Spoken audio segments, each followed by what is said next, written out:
Y vamos a compartir pantalla, vamos a donde nos quedamos ayer,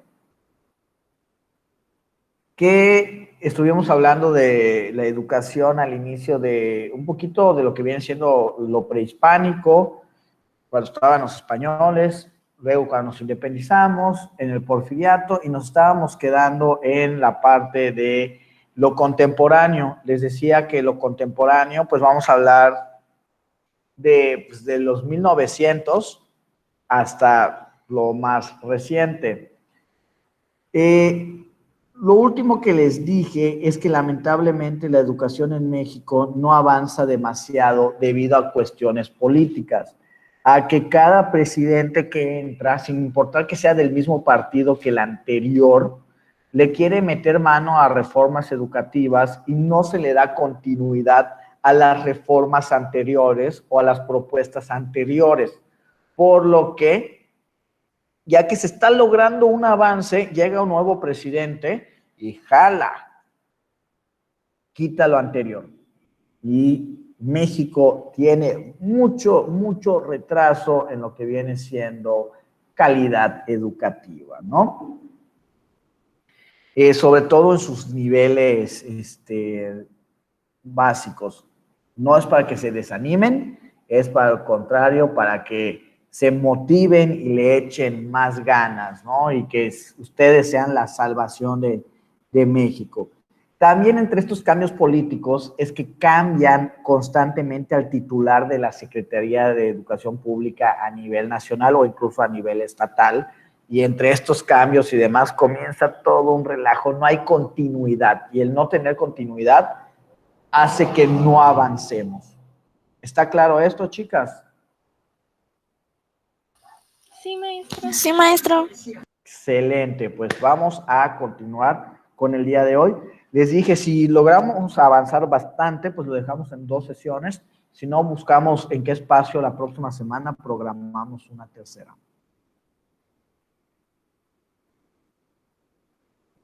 A ver, había abierto el documento, déjenme, creo que lo cerré. Déjenme checo.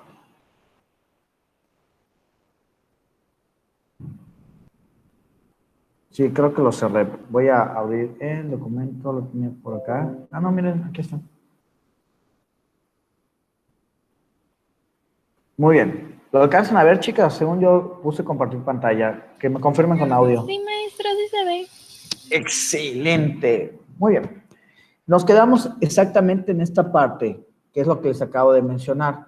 Generalmente, al escribir la evolución histórica de estos proyectos, saltan a la vista las discontinuidades, es decir, no le dan seguimiento, y rupturas entre una administración y otra. Cuando se llama, o sea, administración es una presidencia a otra, o incluso dentro de una misma, es decir, cuando nos cambian al titular de la Secretaría de Educación Pública, o, por ejemplo, el PRI que se quedó 70 años la primera vez, hasta dentro de los mismos priistas, entraba un presidente nuevo y cambiaba en materia educativa. Entonces, esto nos perjudica, no nos permite avanzar, lamentablemente.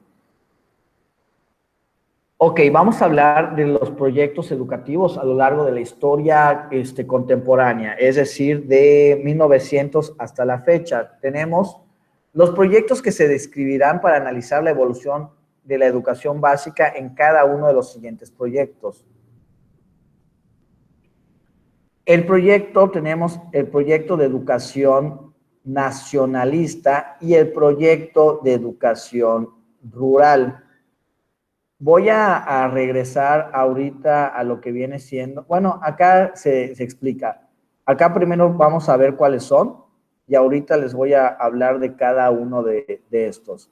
Proyecto de educación nacionalista, el proyecto de educación rural, el proyecto de educación socialista, este fue Lázaro Cárdenas, estos fue Manuel Ávila Camacho, el proyecto de educación técnica, el proyecto de unidad nacional, también el de unidad nacional, si no me equivoco, fue Ávila Camacho. Mentira, perdón, me confundí acá. Estas son de Cárdenas y esta es de Ávila Camacho. El plan de 11 años, los proyectos de reforma, descentralización y modernización de la educación básica. Vamos a seguir un poquito con historia de la educación, ¿no? Les voy a tratar de poner en contexto lo más que pueda para que sepan.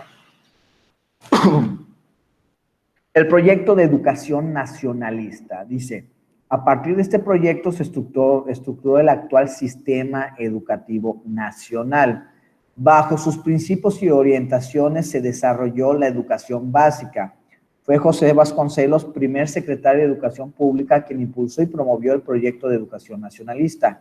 Concibió la construcción del nacionalismo mexicano como una mezcla de herencias culturales indígena e hispana, que hermanaba a México con los países latinoamericanos.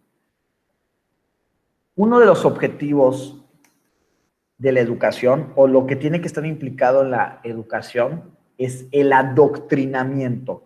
Sí está, sobre todo cuando hablamos de educación pública, sí está el proceso de te transmito conocimiento, pero el adoctrinamiento tiene diferentes funciones. ¿Qué es el adoctrinar? ¿Qué es adoctrinar?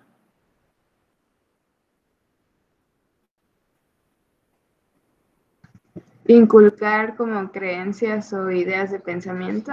Es correcto, pero lo haces para moldear a tus intereses o a tus convicciones. Lo que buscaban después de la Revolución Mexicana era inculcar más patriotismo, que el mexicano se sienta más orgulloso de sus raíces, que eran ya no solo indígenas, sino que también eran hispanas. Es inevitable, o sea, tenemos, a pesar de que pues nos esclavizaron 300 años, nuestras raíces también son españolas, ya. Pero acá lo más importante, el nacionalismo puede llegar a ser, o sea, el nacionalismo genera patriotismo, es un sinónimo de patriotismo, hace que la gente haga lo que sea por su país, ¿no? Y esto puede servir incluso para una herramienta de manipulación, ¿no? Te estoy haciendo creer que todo esto es en beneficio del país, pero ya sabemos que el sistema político lamentablemente es corrupto y en realidad no es en beneficio del país, es en beneficio de ellos.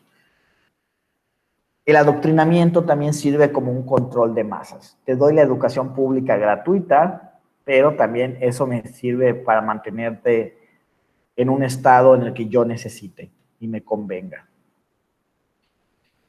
Y pues lamentablemente ya habíamos visto que desde el porfiriato ya venían ignorantes y la realidad es que sigue predominando mucha ignorancia en la cultura mexicana. Pero bueno, continúo con esto. Ok. ¿Cómo generas nacionalismo o patriotismo? O sea, dile, estarte orgulloso de tus raíces. Ok, diseñó su proyecto de acuerdo a las condiciones socioeconómicas, culturales y políticas del país y a congruencia con la cultura nacional basado en su propia experiencia humana y profesional. Durante los primeros años después del porfiriato, la palabra clave era la revolución y que los campesinos, la clase baja salió a pelear en contra del tirano Porfirio Díaz. Bueno, Porfirio Díaz solo hizo 6 meses y se retiró a Francia y los revolucionarios se pelearon entre ellos y se mataron entre ellos, pero no podían vender esta parte de la historia, tenían que vender que el principal tirano era Porfirio Díaz y que los revolucionarios eran buenos y que eran cuates, ¿no? Entonces, en la educación comenzaron a hacer mucho énfasis para este nacionalismo, a engrandecer a figuras de origen indígena, como por ejemplo Juárez, y también de que estés orgulloso de ser campesino, que estar en el campo, etcétera, etcétera, ¿no? Te envolvían con todo esto y siempre con el mensaje de la revolución, de que ya sacamos a los tiranos y nosotros somos el cambio. El modelo educativo nacionalista partía de un concepto de educación humanista integral que tendía a promover el desarrollo de diferentes facultades del individuo. Cuando hablamos integral, es que el ser humano se debe desarrollar en todos los sentidos. Eso es algo integral, que abarca todos los sentidos. Que tendía a promover el desarrollo de diferentes facultades del individuo, integrando la educación con la cultura, con el trabajo práctico y productivo, con la filosofía, estética, con la organización social y la política, con las creencias, tradiciones y costumbres del pueblo. Es decir, se iba a desarrollar de manera integral en todas las áreas posibles. Esta integración de todos los involucrados en el proceso educativo es una idea fundamental y muy relevante en el proyecto. Incrementó el presupuesto educativo, que era menor de un 5%, y llegó al 15% en menos de 4 años. Pero para poder operarlo era necesario contar con una adecuada estructura orgánica. De ahí que la estructura del organismo que se encargaría de poner en práctica el proyecto, es decir, la recién creada Secretaría de Educación Pública, se integraría de las siguientes áreas: Departamento Escolar, Departamento de Bibliotecas y Bellas Artes, y Departamento de Educación Indígena, Departamento de Alfabetización, porque acá, chicos, no solo teníamos la parte de que sí teníamos que crear lo que viene siendo educación básica. Sin embargo, recordemos qué porcentaje de población era analfabeta durante el Porfiriato.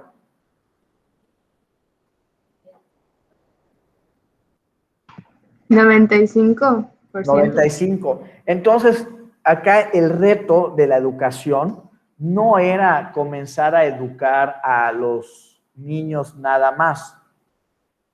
También había que al menos alfabetizar a algunos adultos. Enseñarles lo mínimo. Enseñarles a leer y a escribir.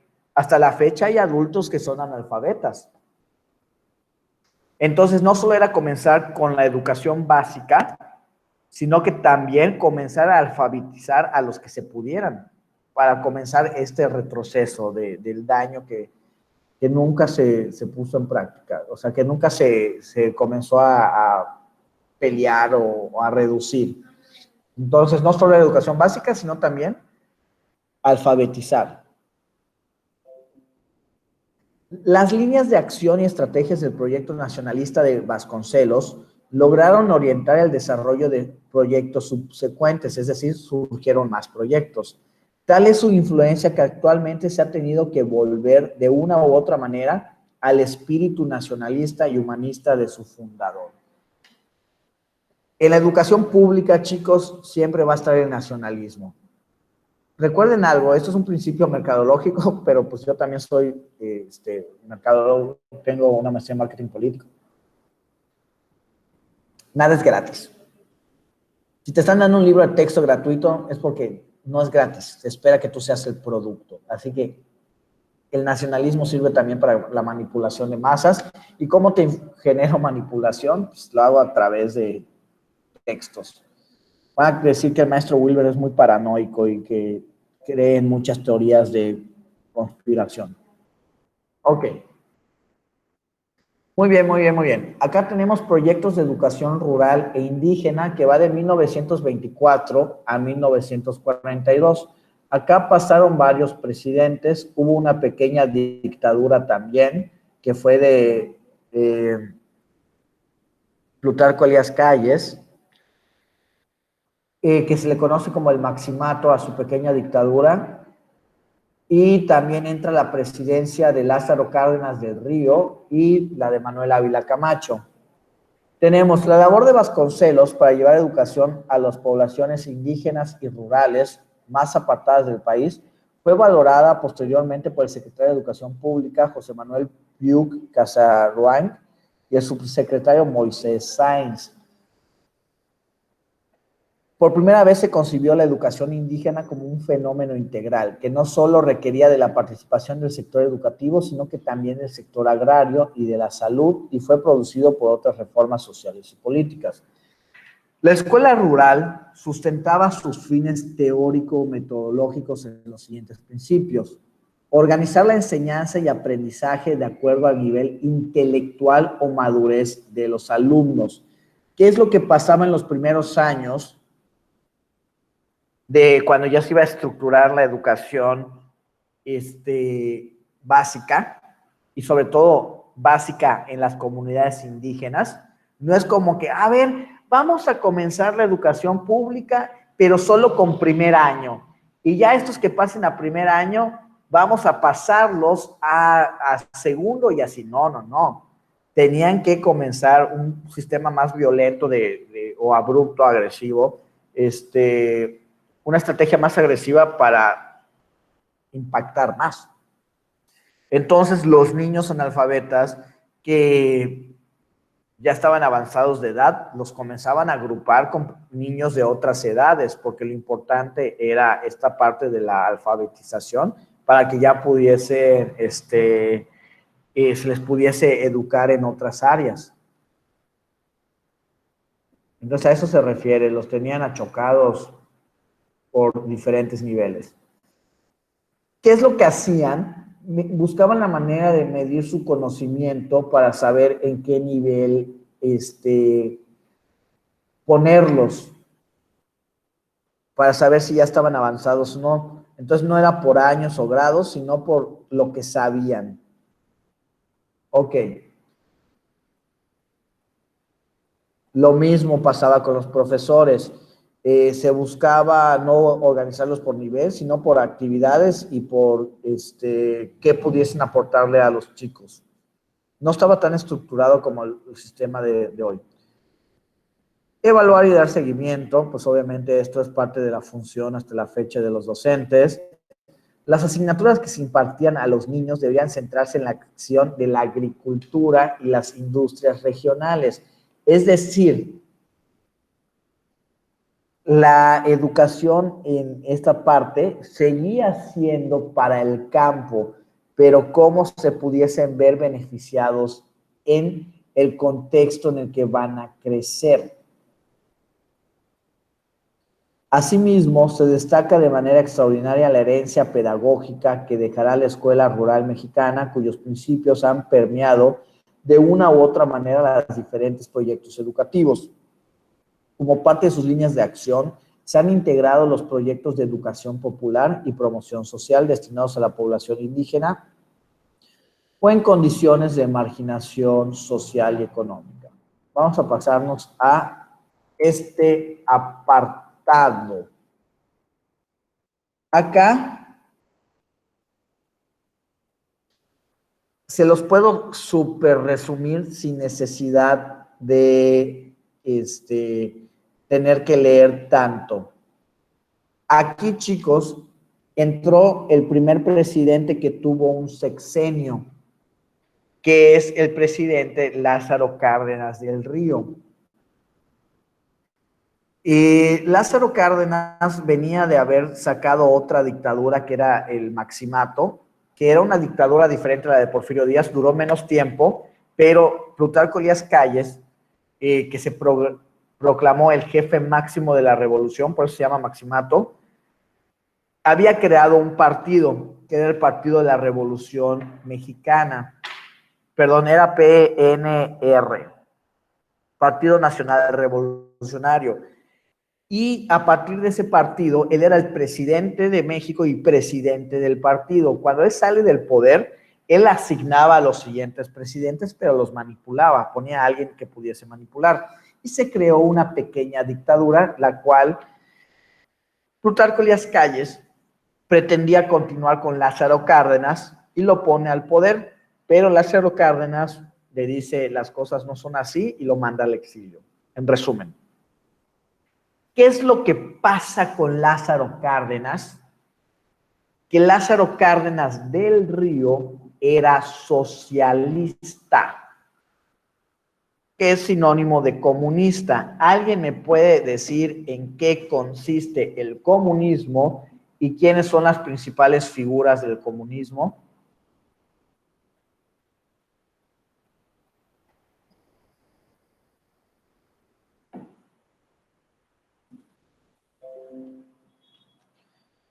El comunismo y el socialismo tienen una pequeña variación, pero ahorita les explico. Muy bien. Vamos a hablar de comunismo. Con respecto a comunismo,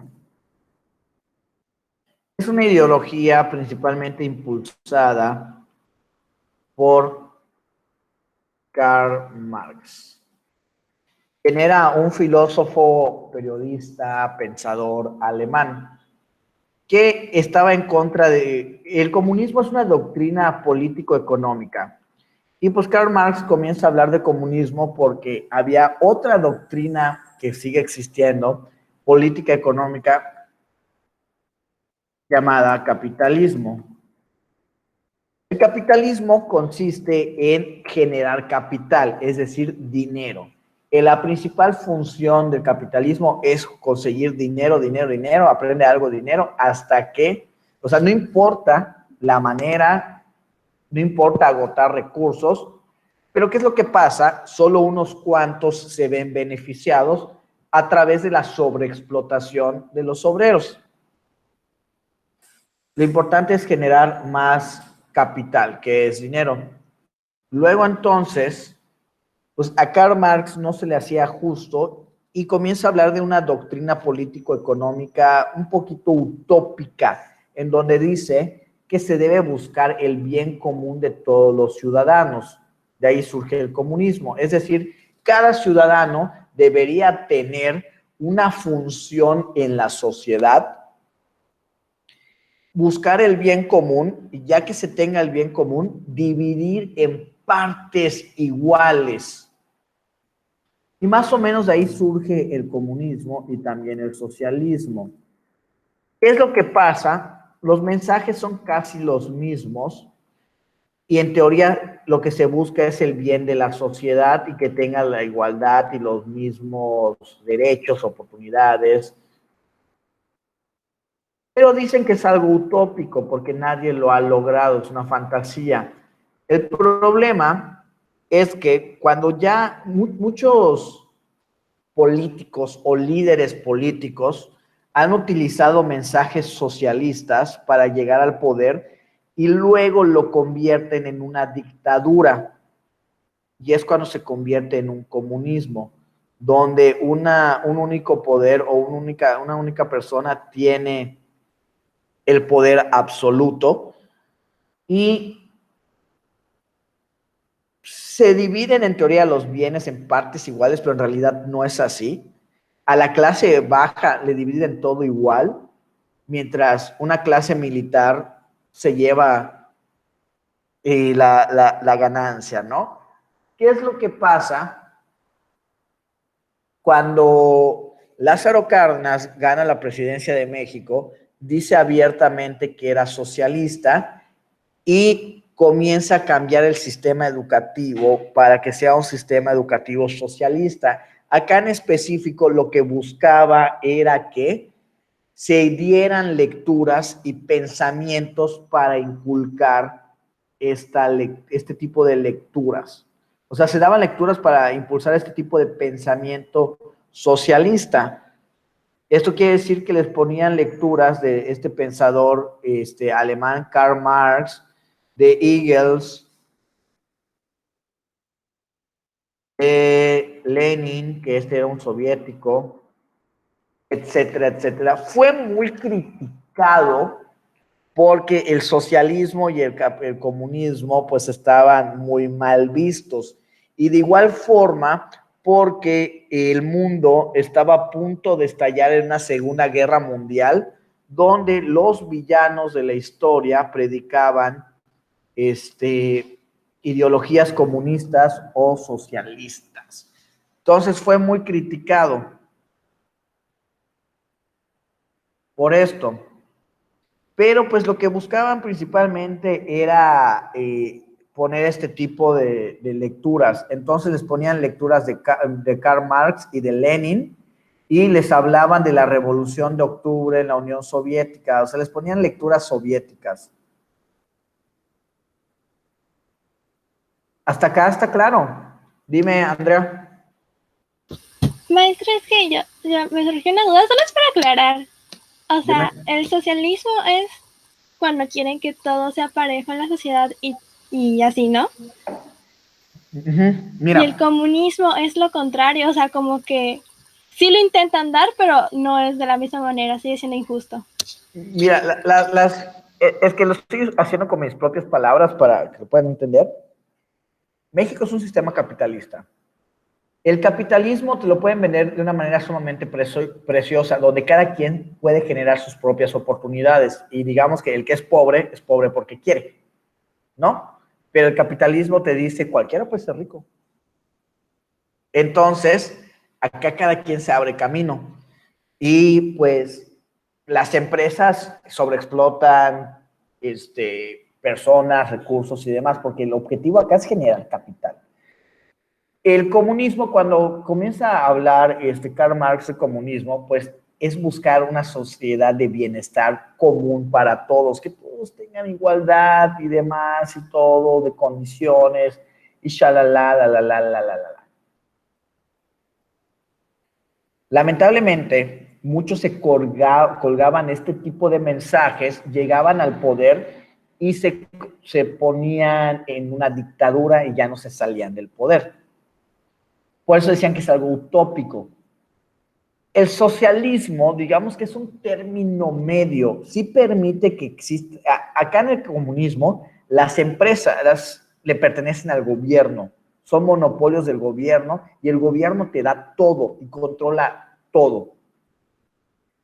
Y la riqueza se va para la clase militar porque los comunistas o los líderes comunistas requieren del apoyo militar para tener control. Norcorea, Cuba, y en la historia han habido más países así. El socialismo, vamos a decir que es un término medio entre el capitalismo y el comunismo, en donde sí permiten empresas privadas y donde el gobierno puede tener empresas, pero también permiten la entrada de empresas privadas y se puede generar ganancia, pero se busca el bienestar de la sociedad a través de que tengan servicios públicos buenos. Seguridad, alumbrado, que la condición de vida de los ciudadanos sea buena. ¿Qué es lo que pasa? Mucha gente sigue mal viendo tanto al comunismo como al socialismo porque sus discursos políticos son muy similares. Entonces puedes decir que, pues es socialista, pero muchos que se decían soy socialista, terminaron convirtiendo su gobierno en un comunismo. Entonces por eso están mal vistos ambos, aunque hay una diferencia realmente. No sé si me expliqué. Cárdenas. Sí, maestro. Dime. Gracias. Cárdenas, de nada. Cárdenas, por ejemplo, Cárdenas, al contrario, Cárdenas no fue un dictador, sí tenía muchas tendencias socialistas. Y lo decía públicamente, y al contrario, Cárdenas es uno de los mejores presidentes que ha tenido el mundo, no el mundo, perdón, México. Entonces, pero cuando se anunció que era socialista, hubo así como que, uy, y también cuando cambió la educación a socialista, también como que la gente se asustó y no lo tomó para nada bien. De hecho, chicos, acá hay una hipocresía. Por ejemplo, el PRI y el PAN son capitalistas, pero el hecho de que te dé algo gratis o algo de que cobró impuestos y te lo da gratis es un programa socialista. Si te doy educación pública, es un programa social, entonces es un programa socialista.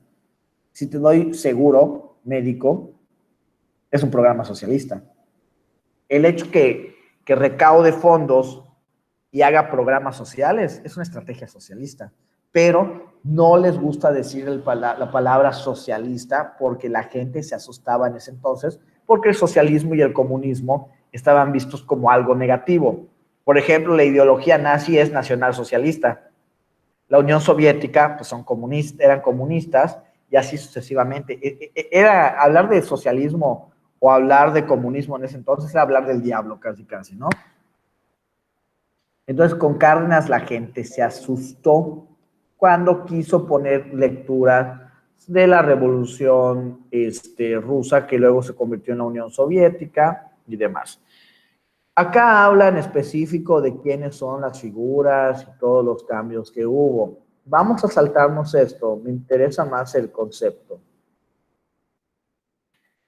Acá el proyecto de educación técnica. Ya les había hablado de que una educación técnica es cuando le enseñas a una persona a hacer un oficio. Pero acá ya habíamos hablado que ya existía la educación técnica. Vamos a leerlo rápidamente. La educación técnica tiene sus inicios en la época prehispánica. No sabían leer y escribir, pero sabían hacer oficios, ¿no? Porque esto servía para, bueno, era para servirle a los caciques y a los, no sé, tlatoanis. Luego, algunas personas en los monasterios les enseñaban en los oficios para atender gente, enfermos y demás. Pero esto, la educación técnica es esto, ¿no? El enseñar a hacer un oficio del que puedas vivir. En otras épocas era para estar al servicio quizás de algún amo, pero ya en la actualidad es para que, ok, no quieres seguir estudiando, pero bueno, al menos ya te di una herramienta para sobrevivir. Acá dice, el gobierno federal adoptó 2 medidas políticas de emergencia. Desde los inicios de las décadas de los años 60, la SEP impulsó el desarrollo de todo un parasistema de educación técnica integrado por escuelas secundarias, centros de estudios bachillerato tecnológicos, institutos tecnológicos, programas de posgrados y demás. Vamos a enfocarnos un poquito a esto, aunque se está adelantando, porque debería ir primero el programa de unidad nacional. Pero bueno, ahorita retomo lo del programa de unidad nacional. Lo importante es que entiendan el concepto de educación técnica. Te voy a enseñar un oficio para que sobrevivas. Tan, tan. ¿Qué pasaba al inicio? Que habían secundarias técnicas y también luego sí habían bachilleratos, pero recordemos que la mayoría de la población era analfabeta. Ahorita tenemos bachilleratos técnicos, porque también la educación secundaria ya es obligatoria y están bien, en teoría también el bachillerato también, pero pues mucha gente no lo termina. ¿Qué es lo que pasaba? Ok, ya eres un adulto, estás por ser un adulto y no sabes leer y escribir como se debe, al menos ven a esta secundaria, porque no te voy a poner con niños, te enseño un oficio. Tiene herramientas para sobrevivir. Entonces, todavía existen secundarias técnicas o que tienen algún taller.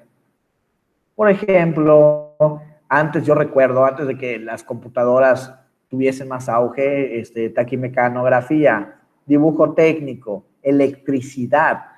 En las secundarias todavía se dan algunas de esas asignaturas. ¿Por qué? Es porque si no quieres seguir estudiando o las posibilidades ya no te dan para más, ten una herramienta, sobrevive.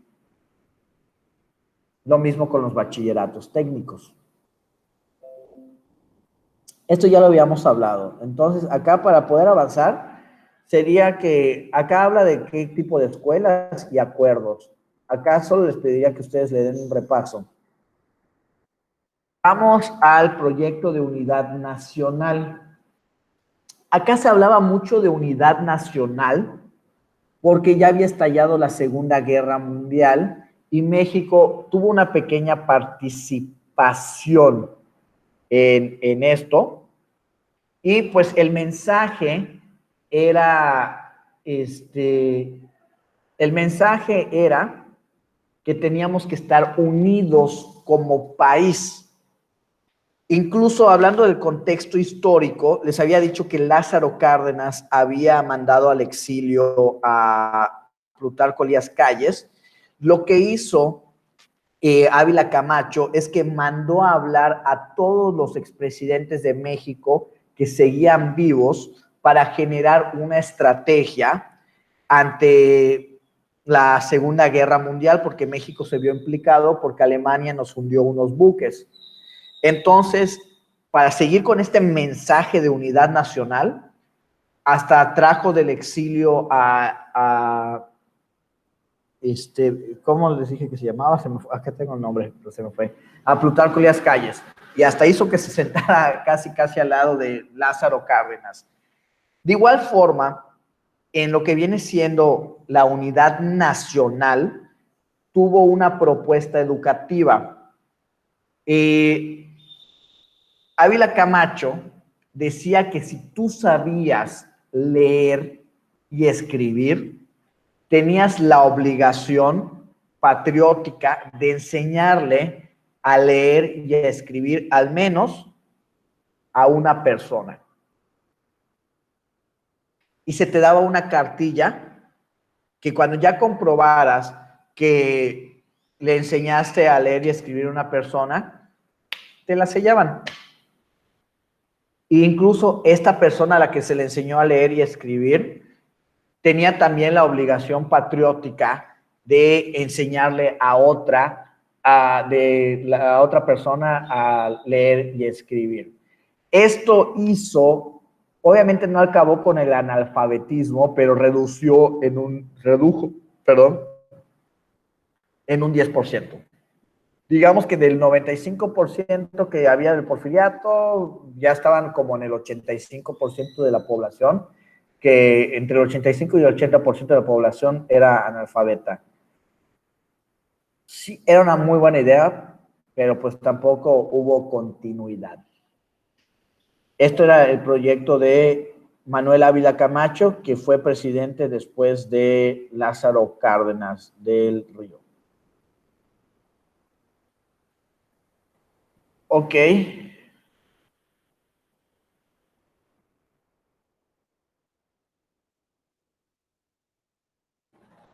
Acá vamos a ver qué cosas se pueden rescatar.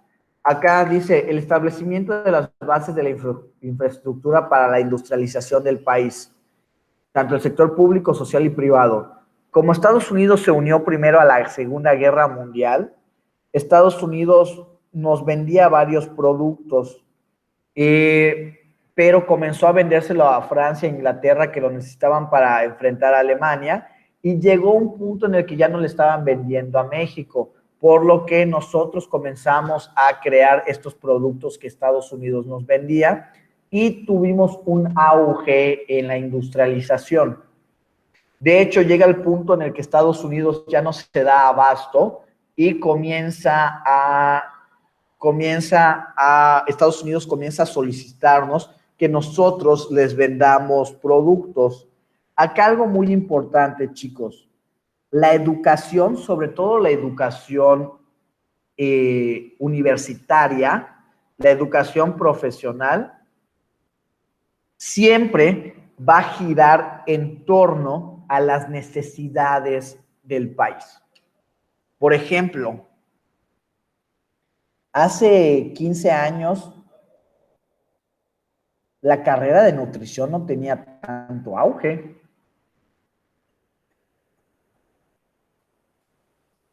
¿Por qué ahorita hay tanto auge y tanta carrera y tanta facultad de nutrición?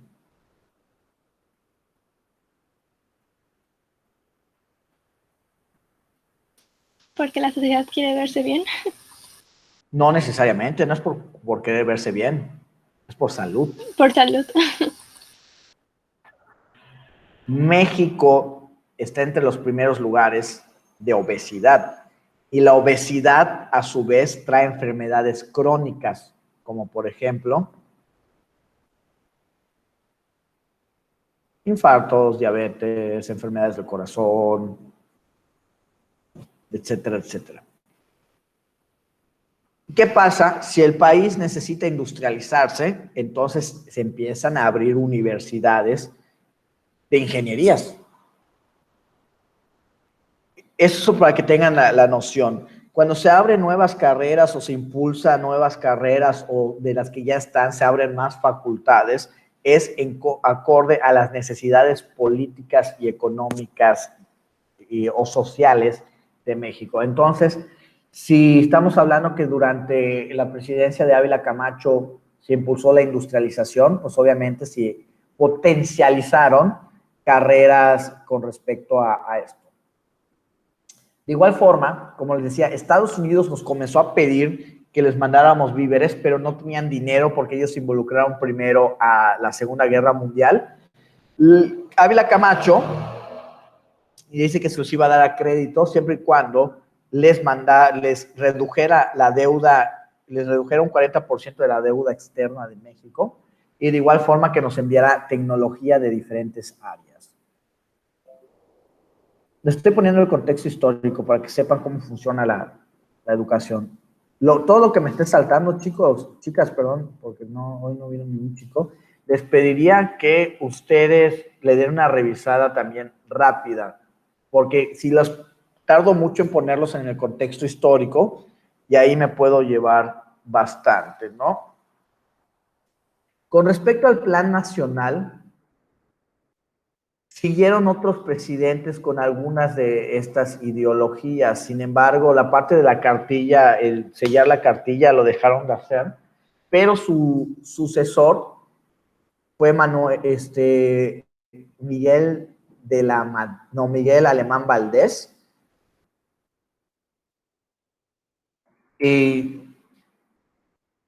Y siguió con algunas de estas propuestas, ¿no? Acá tenemos, por ejemplo, seguían con la educación rural, seguía la campaña de alfabetización, y ya les dije que estaba lo de la cartilla. Acá aumentar el número de profesores capacitados, acá editar libros y en complemento integral de la escuela y ponerlo al alcance de todos. Promover la enseñanza técnica, como ya les dije, para la industrialización del país. Establecer más escuelas de agricultura. Estimular la cultura técnica superior, bla, bla, bla, bla. Ok. Vamos ahora, les dije, son cositas muy, muy obvias, pero para que no nos encasillemos ahí y aprovechemos todo el tiempo, ahí ustedes que le den una leidita. Algo muy importante. Ávila Camacho, en términos de educación, quitó el socialismo. Como la gente se espantó cuando Cárdenas lo hizo, Camacho quitó de manera inmediata la educación socialista.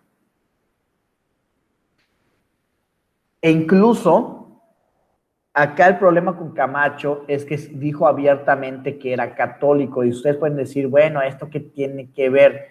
El Estado y la Iglesia ya llevaban varios años separados, y como que vale gorro la religión, pero él lo hacía muy público, y se hacía de la vista gorda con las escuelas que tenían un origen religioso. Entonces no las persiguió tanto, cuando en realidad no debían tener poder en el sistema educativo. O sea, les dio chance, pero eso es X. El caso es que Ávila Camacho quita la educación socialista. Vamos al plan de 11 años para la expansión y mejoramiento de la educación primaria. Estamos hablando de 1959. Y acá el presidente era Adolfo López Mateos. Adolfo López Mateos también era socialista. Hemos tenido varios presidentes socialistas. El que tenemos ahorita es socialista. A pesar de los avances que había alcanzado la educación pública durante las primeras 4 décadas posteriores a la Revolución Mexicana, para fines de los años 50, el rezago educativo aún era impresionante. El número de analfabetas era cercano a los 10 millones. Más de 3 millones de niños en edad escolar no asistían a la escuela. La eficiencia terminal era muy baja, ya que solo era el 16% del nivel nacional, y en el medio rural era el 2%. Chicas, hasta la fecha, sobre todo si ustedes van a la normal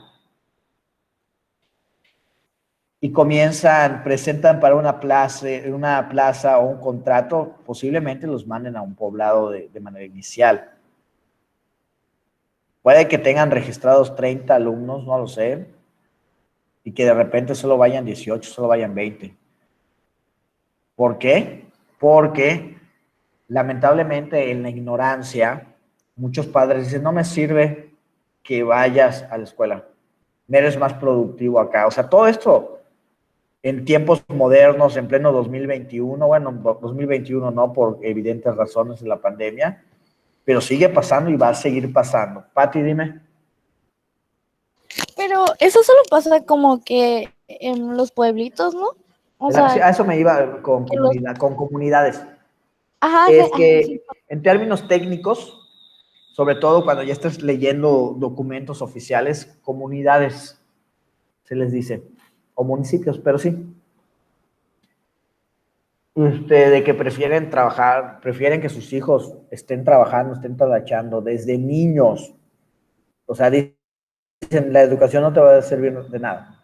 Entonces no se sorprendan de que a pesar de que estamos en 2021, sigue existiendo un rezago educativo impresionante. O sea, todavía hay analfabetismo. O sea, que lo tengan en claro, todavía hay analfabetismo. A pesar de que ya van más de 100 años de la lucha en contra de esto en México, sigue habiendo un porcentaje significativo en esto. Ok. Torres Bodet, durante la administración del presidente Adolfo López Mateos, formó un plan nacional para mejorar la educación primaria y sus principales metas fueron incorporar el sistema de enseñanza primaria a los niños de edad escolar de 6 a 14 años que no la recibían, establecer plazas suficientes para los profesores de primaria, para que ahora sí que esta parte de que estos niños de 6 a 14 años tuviesen un maestro seguro, pues tenían que ofrecer más plazas. Lograr que en 1970 terminara su educación primaria el 38% que la iniciaron en 1965. El presidente López Mateos autorizó un incremento del presupuesto educativo que pasó de un 15.8% del presupuesto federal a un 23% en 1964. Ok, pasa lo siguiente. Luego entra el presidente Gustavo Díaz Ordaz, que continuó con el plan de 11 años, porque de hecho, Gustavo Díaz Ordaz fue secretario de gobierno de Adolfo López Mateos, y la realidad es que Adolfo López Mateos, le decían Adolfo López Paseos, porque nunca estaba en el país. Se la pasaba viajando, firmando acuerdos de paz, y el que se quedaba ahora sí que en el puesto realmente era Gustavo Díaz Ordaz. Así que no me sorprendería que el plan de 11 años en realidad fue plan de Gustavo Díaz Ordaz, y cuando él entra a la presidencia, pues obviamente le da seguimiento. Ok, acá estos de planes y reformas y descentralización y modernización, pues dice de 1970 a 1993, pero hablar de descentralización no ha pasado. Ahorita les explico esto. Estos son puros antecedentes educativos. Tres grandes líneas de acción caracterizaron el desarrollo de la política educativa mexicana entre 1970 y 1993, las cuales son el proceso de una reforma de la educación, es decir, buscar más orden, procesos de desconcentración y descentralización de la SEP y los programas de educación para todo y primaria para todos los niños, la revolución educativa y la descentralización frustrada. Acá lo que vale la pena, acá son puros documentos que la verdad pues son antecedentes. Lo que vale la pena es hablar de lo siguiente. Acá son acuerdos que ustedes tienen que leer, pero, ay, permítanme.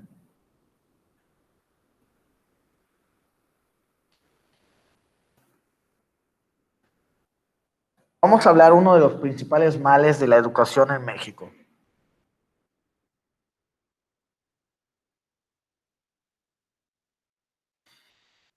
Tenemos la centralización y tenemos pues su antónimo,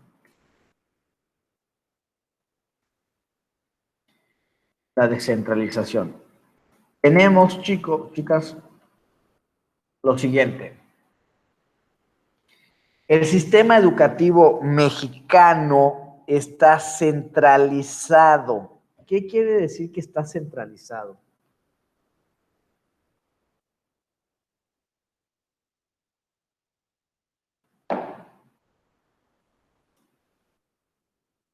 Que todo lo rige un órgano o un organismo central.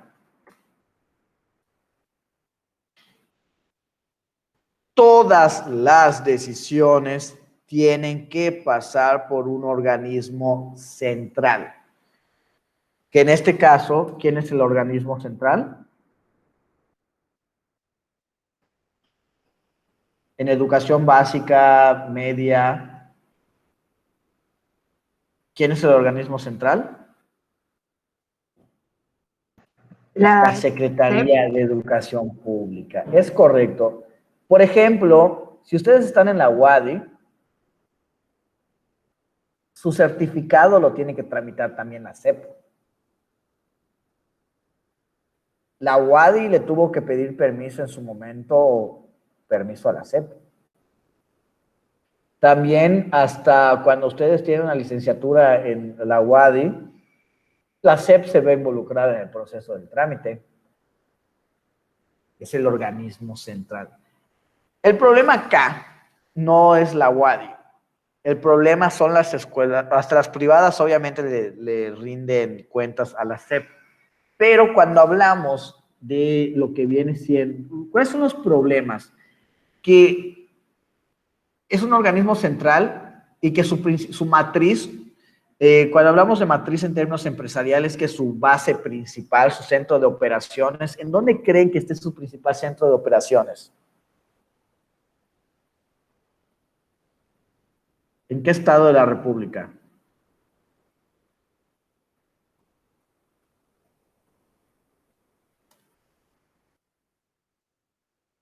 ¿En dónde? En la Ciudad de México. La Ciudad de México. Entonces, ¿qué es lo que pasa? El problema de la centralización es que todas las decisiones se toman en el centro. Y no se toman, vamos a hacer un libro de texto. Y hacen un libro de texto para todos. ¿Creen que esto es correcto? ¿Creen que todos tienen las mismas necesidades? No. Se hacen planes de estudio pensando a nivel nacional, cuando se tiene que hacer en específico para cada estado o incluso hasta para cada municipio. Pero no, es más fácil que se haga a nivel nacional. Pero esta decisión la toma un organismo central. ¿Alguna de ustedes ha estado en una escuela pública? Sin contar la UADY, que no sea la UADY, alguna escuela pública de la SEP. Sí, maestro. ¿Qué es lo que pasa? Se echa a perder o rompen un mosquitero, se echa a perder un ventilador, un foco. ¿Cuánto tiempo pasa para que lo reparen? Demasiado. Demasiado. ¿Por qué? Porque, ay, se echó a perder este foco. Pero a nosotros las escuelas no nos dan el dinero. A mi director no me dan el dinero. Tengo que escribir una solicitud a la instancia de acá de Yucatán y la instancia de Yucatán tiene que mandarlo al órgano central. Y para repararme un simple foco, un ventilador, un mosquitero, pueden pasar meses. Porque todo lo toma la decisión de que si se cambia o no el foco, lo toma un organismo central. Entonces, es muy lento este sistema, es muy obsoleto. Y la decisión queda en unos cuantos, en los que operan directamente en lo que viene siendo el organismo central, en la matriz. Y muchas veces desconocen el contexto de cada estado, conocen el contexto de cada municipio, desconocen las necesidades de cada instancia. ¿Qué es lo que pasa? Se ha propuesto en demasiadas ocasiones hablar de la descentralización de la educación básica. Básica incluye kinder, primaria, secundaria, y de la media superior, que es bachillerato. Pero esto le quita poder a la SEP, le quita poder económico y político a la SEP, y también es Viva México, mágico, hay corrupción ahí. Los sindicatos meten mano, los sindicatos jalan lana, y ellos obviamente, cuando hablan de descentralización, no quieren, porque hay personas que se están haciendo millonarios ahí. Principalmente la que se va a convertir en su tía y su madrina, Elba Ester Gordillo, que tiene secuestrado el sistema de educación pública. Entonces, si ya hablamos de lo que es la centralización,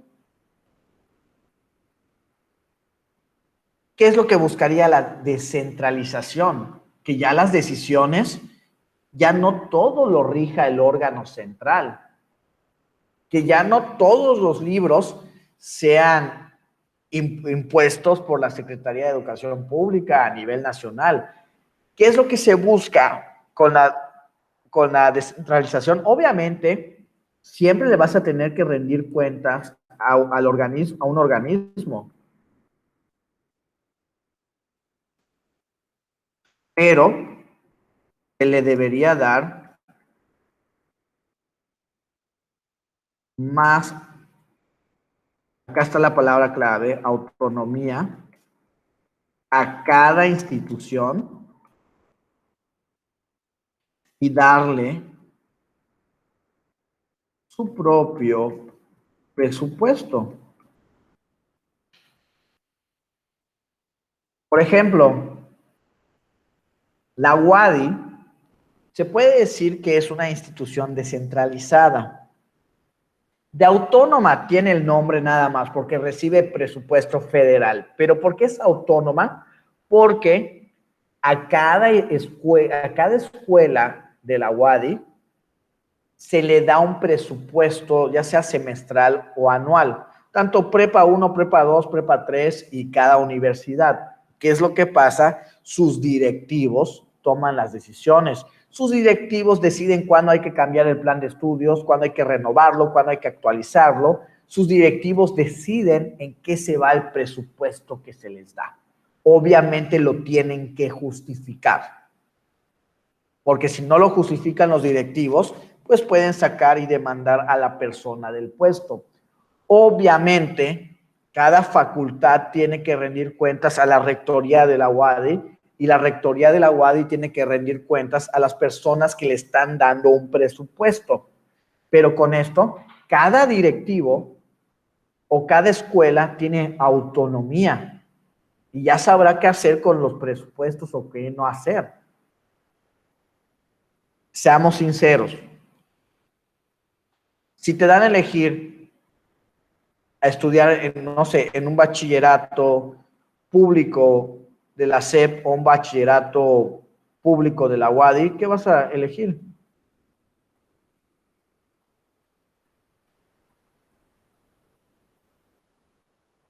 O hasta tu misma universidad. Están yendo muchos a la UADY. ¿Por qué? Porque esta autonomía ha hecho que sirva mejor su sistema. Incluso, vamos a ir con el ejemplo de la UADY. La UADY tiene reconocimiento a nivel nacional y a nivel internacional. La descentralización en el sistema educativo es algo necesario, puede traer muchos beneficios, pero muchos están en contra de esto, y también es posible que de manera inicial se cometan muchos errores, pero pues la SEP prefiere tener un sistema centralizado, y por eso para cambiar un foco se pueden tardar meses, si no es que años. ¿Está claro? Sí, maestro. ¿Sí? ¿Las demás chicas? Sí, maestro. Sí, maestro. Muy, muy bien. Esta es la centralización y esto sería la descentralización. En el caso de la UADY, es una institución descentralizada.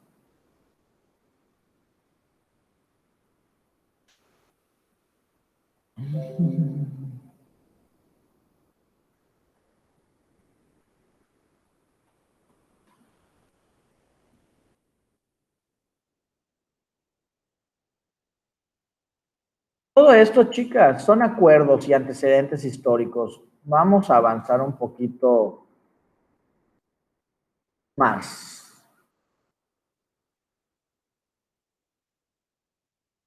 Acá algo muy importante. Este apartado habla de lo que vienen siendo los procesos metacognitivos. ¿Qué es lo que pasa? La educación antes era meramente memorística. ¿Qué es lo que pasaba antes o qué sigue pasando? De manera general, ahorita todo esto habla de la memoria, pero ahorita les voy a hablar con respecto a esto. Vamos a resumirlo para que ustedes solo tengan que estudiar el material. La educación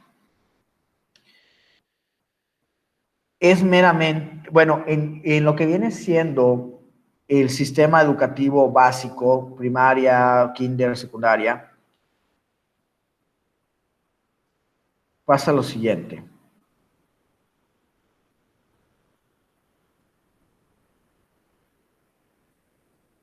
Es un modelo educativo llamado conductismo, que también los psicólogos tratan acerca de esto. ¿Alguien me puede decir qué es el conductismo o cómo funciona el conductismo?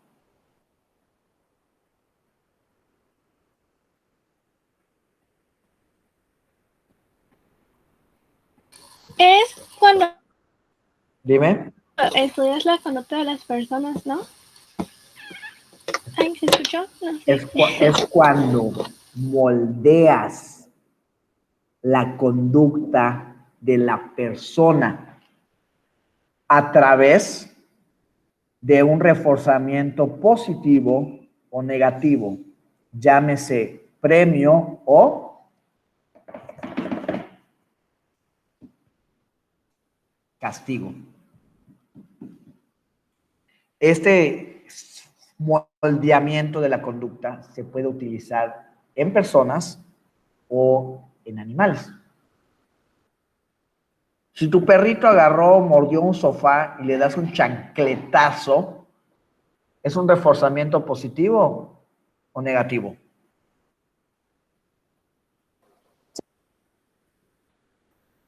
¿Qué pasó, Pati? No te escuché. Creo que positivo, ¿no? Negativo.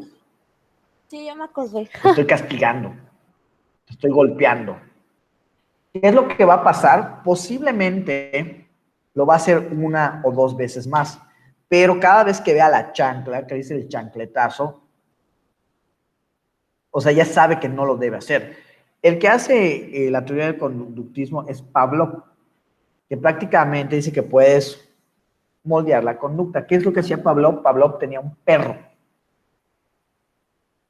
y le iba a dar un filete a su perro. Antes de dar el filete, tocaba una campana, destapaba el filete, lo tenía tapado y el perro comenzaba a babear. Se lo daba. Lo hizo 3, 4, 5 veces más. Tocaba la campana, le mostraba el filete, babeaba y luego se lo daba. Llegó un punto en el que cada vez que Pablo tocaba la campana, ¿qué iba a hacer el perro?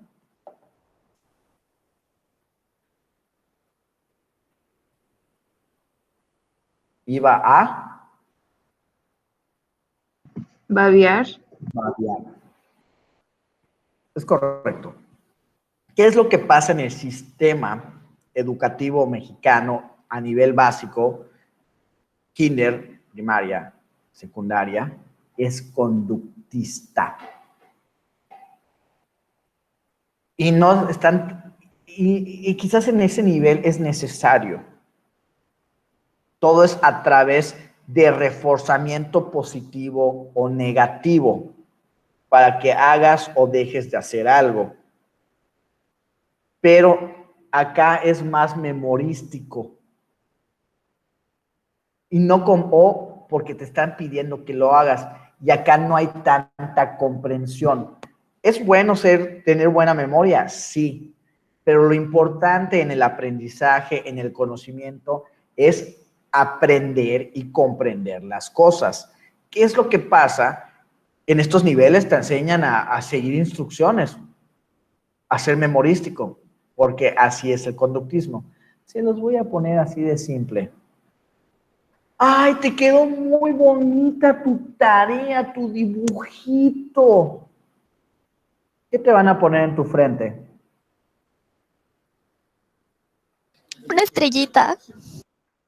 Una estrellita. Ahorita Patty se ganó una estrellita, por supuesto. Obviamente para un niño le estás dando algo, lo estás felicitando, le estás dando una palmadita.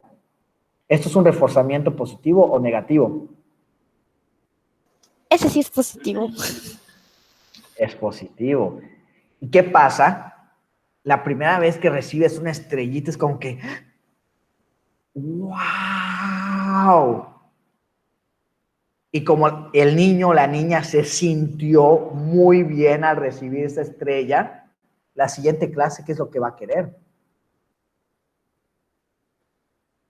Otra estrella, por supuesto. Pasa lo contrario. No hiciste tu tarea. Voy a agarrar tu libreta y voy a agarrar mi sello. ¿Y qué es lo que voy a hacer? Voy a poner el sello donde no hiciste tu tarea. En rojo, el sello molesto o el clásico, habla mucho en clase. ¿Qué es lo que va a pasar en el autoestima o en la cabecita de un niño? ¿Cómo se va a Se va a sentir? sentir mal. ¿Esto es un reforzamiento positivo o negativo? Negativo. Y obviamente el niño ya no va a querer esto. Van a escuchar acerca de muchas técnicas y demás, pero los primeros niveles es la técnica más utilizada, aunque el modelo educativo te diga que no, es la que más utilizada. Entonces, los niños no entienden muchas cosas, pero se lo aprenden de memoria, ya sea para recibir una estrellita o para evitar un sellito. Eso es el conductismo. Por ejemplo, a mí me pasaba, y lo sigo enfrentando en lo que viene siendo las asignaturas de historia. ¿Qué es lo que les marcan todos los maestros de historia? Cuestionarios. ¿Y qué es lo que te piden después? Hoy va a haber un parcialito. ¿Qué les contestes textualmente las preguntas? Tal cual, como robotito. ¿Creen que lo están entendiendo? No. No. Están repitiendo como periquitos. A mí como educador, a mí como profesor, que obviamente estoy consciente de todo esto, me sirve me sirve que seas memorístico, me sirve que me digas de pie a pa con cada punto y con cada coma. ¿Me sirve? No. No. A mí me interesa que lo comprendas, pero ese es el problema, que desde niños, desde kinder, desde secundaria, prepa incluso, es que te obligan a aprenderte las cosas de memoria. Permítame un momento, por favor.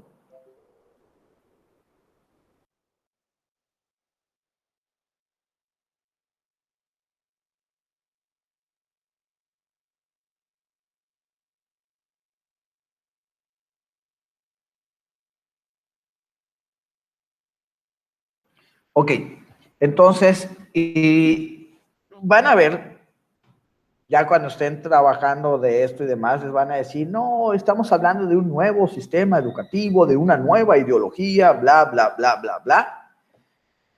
Pero en lo que me estoy saltando ahorita, te explican cómo funciona la memoria. Está bien ser memorísticos, pero que no sea el único recurso. Ya en la actualidad y en los nuevos modelos educativos de México, se habla de diferentes procesos metacognitivos que hay en nuestro cerebrito.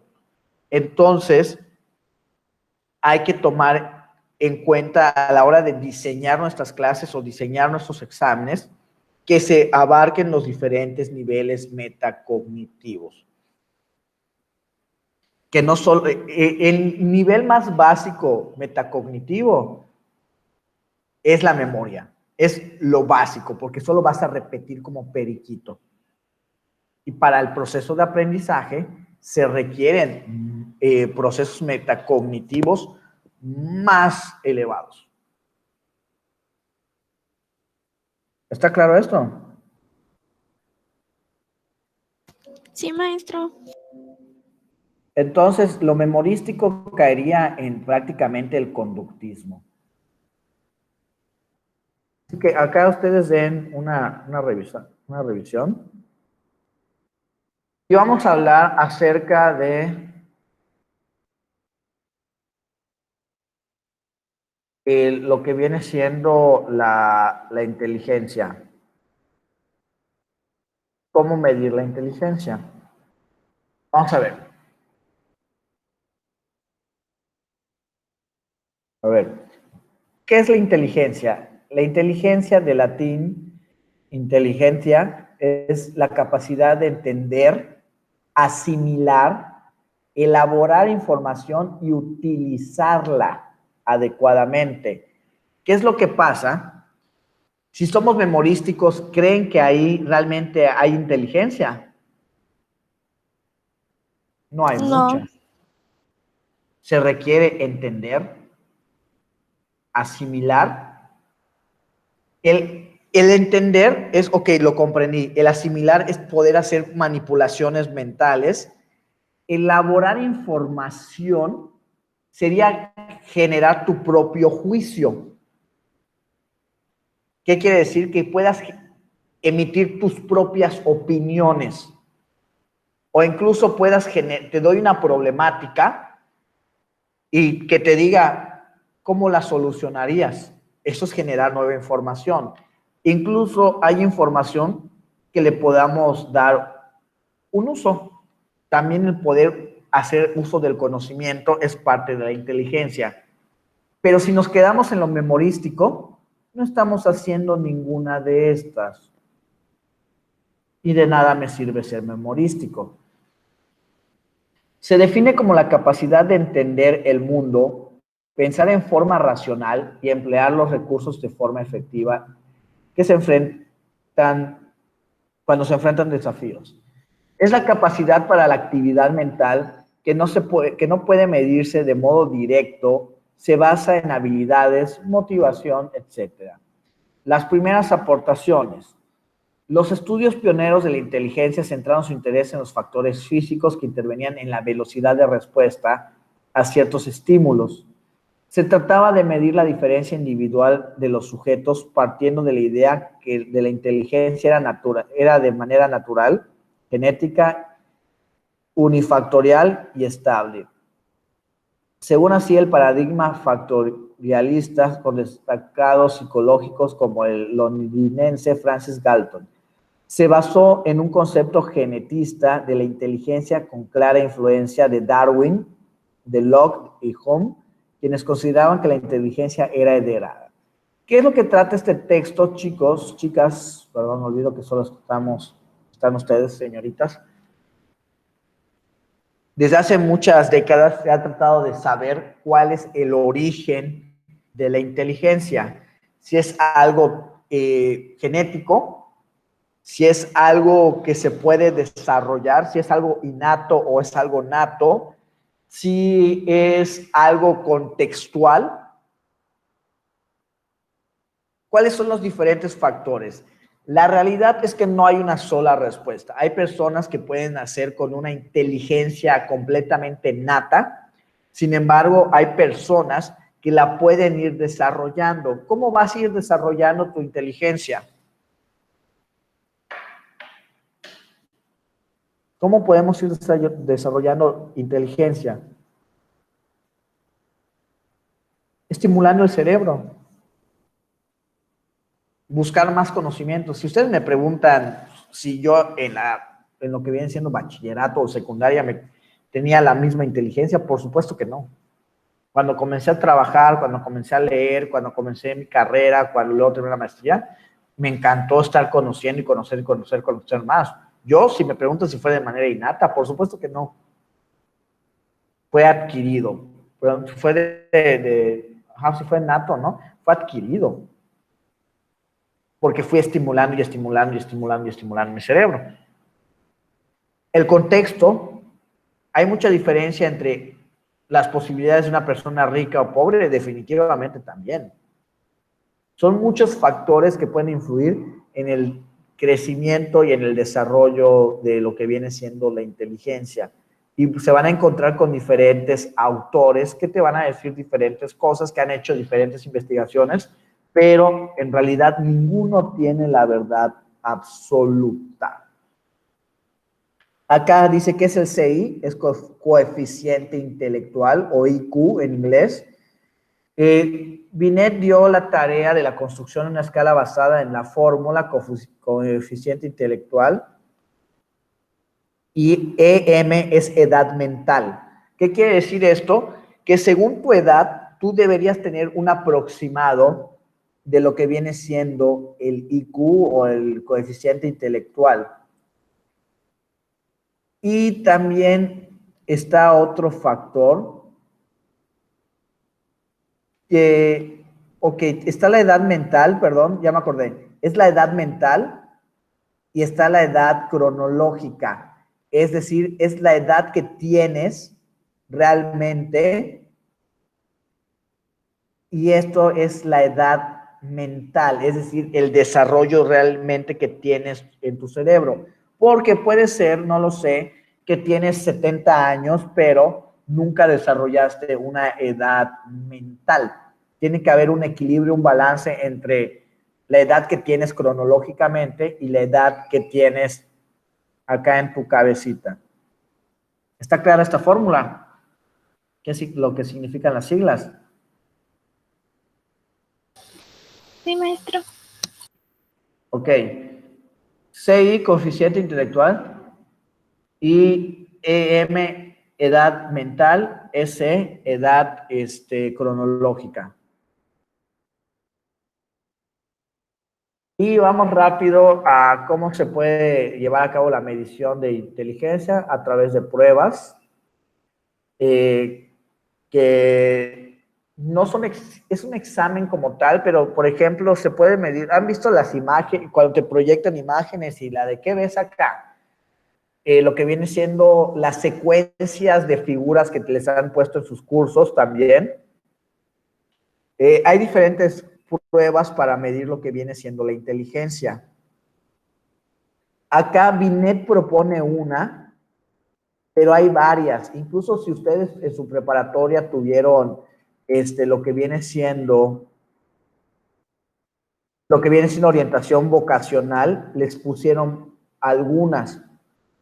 Y en el examen se les van a poner otras. Por ejemplo, las visoespaciales o la de secuencias de imágenes son algunas pruebas de IQ. La parte de pensamiento crítico también es IQ. La parte de comprensión lectora también es. Entonces, realmente hay muchas formas de medir el coeficiente intelectual. En el Ceneval o en cualquier prueba de admisión, se les está poniendo a prueba también la parte del coeficiente intelectual. Y vamos a ya cerrando. ¿Es posible modificar la inteligencia? Yo ya les dije hace rato, ¿cuál es la respuesta? Sí, es posible. Sí, por supuesto, pero tenemos que estar estimulando a nuestro cerebro. Sí se puede. Hay algunas personas que sí lo van a tener ya de manera natural, pero estas personas también, supongamos que alguien que lo tiene de manera innato, nació con esto y otra persona que no, pero si esta persona no lo estimula, esta persona que sí lo estimula lo puede rebasar. ¿Estamos? Sí se puede. Por ejemplo, lo que nosotros estamos haciendo en un curso es estimularles, es poner en práctica. ¿Qué pasa?